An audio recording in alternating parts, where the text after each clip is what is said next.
Hey guys, Kyle from the George Lynch Dojo, and one of the other things I wanted to show you, it's actually kind of neat. I don't know that it works into a lot of songs or solo situations as a whole, but it's a pretty neat warm-up. And one thing that I've always thought about warming up in guitar exercises and playing certain, just trying to get better at certain patterns. Number one is to prevent the boredom. I mean, just the tediousness, and that's all part of it. Don't get me wrong; you have to get through that. But just trying to keep some of the exercises actually musical, so they actually sound like something, and that to me accomplishes two basic things. Number one, it just keeps things interesting. So you're just not completely mundane, just getting through these exercises. So you keep it musical, and that's important because you start to hear the chords shift as you're shifting the different patterns, and I'll explain that in just a second. But the other thing is that you just develop, it's easier just to develop speed that way, and I don't know, it makes it easier to learn. And the one thing that I always did, and again, a lot of people do, like pull-off exercises.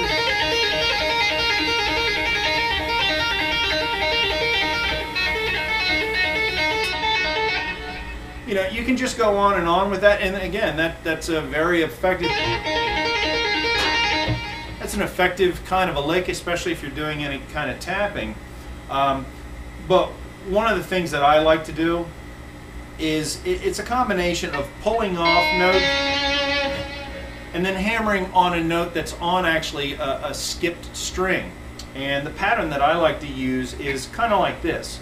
And for the sake of an example, I use the 7th fret, 5th fret, and then the skipped note, and this is all on the E string, by the way. And then the skipped fret is going to land on the 7th fret on the G string. So we're skipping, kind of keeping the B string out of it altogether. To kind of give that type of a exercise or lick some control and maybe even some dynamic, I always do a lot of palm muting there, because you can get, you're going to hit the B string at some point in time and it's going to ring in and maybe not sound exactly right. But the purpose of this particular exercise is to learn how to shift patterns and try and keep things moving.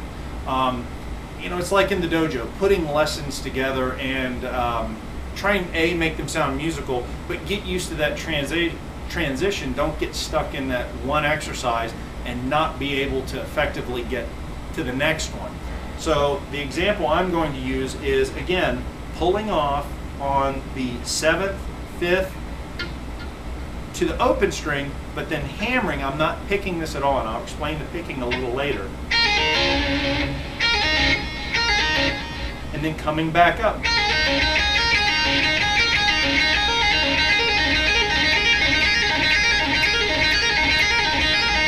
So you can get that flying. You can, again, as fast as you're capable of doing it, whatever. But what's neat about that is that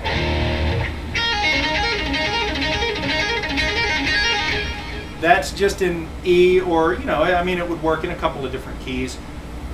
But what I like to do with stuff like that is change it. So, and again, that's going to give you a good workout. It's going to give you a sense of rhythm. But switching that over to, like, say, okay, well, what next? Well, why not drop it to the 4th fret and keep the 7th? And that alone kind of sounds kind of cool. And again, there's a I don't know, a credit to maybe a little bit of sloppiness there to give it kind of a little bit more of a, I don't know if I'm explaining this right, but a little bit more of an organic feel. But then moving it again, so you have, move it down, the whole thing down a half step.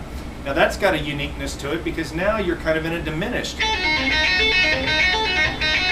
So now you're on the 3rd and the 6th.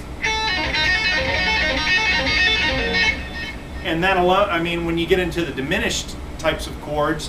Again, they have to be very well placed, but that, I mean, it just works really well.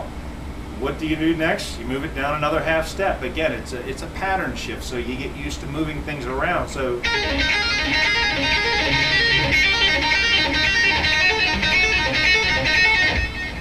next half step down. And then you change it up again. And again, this is going to go from pinky, and this is a good pinky workout too. A lot of guitar players probably don't use their pinky as much as they probably should. I mean, it's there, you might as well use it. But then just going down to the 4, 2, and again, that note that you're hammering is always the same note that either your pinky or your ring finger are using. So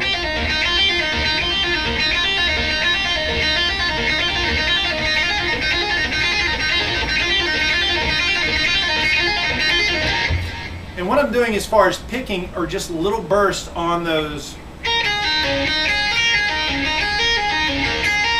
So it's da-da, da-da, da-da, da-da. I'm just picking those 2 up notes.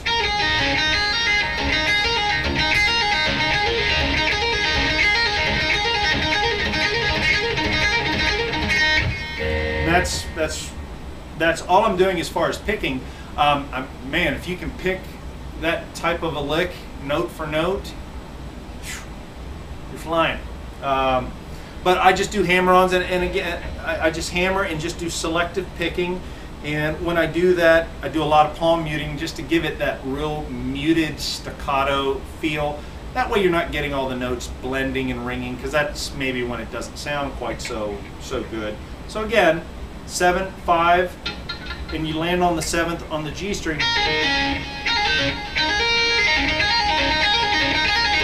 Then 4, 7, and 7. 3 and 6. And then 2 and 5. And then 2 and 4. So in its entirety, it would kind of sound like this. Well, let me mute the pick a little bit better.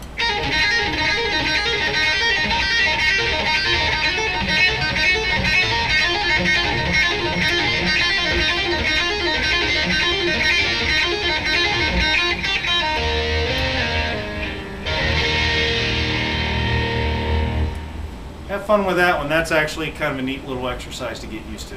Thanks.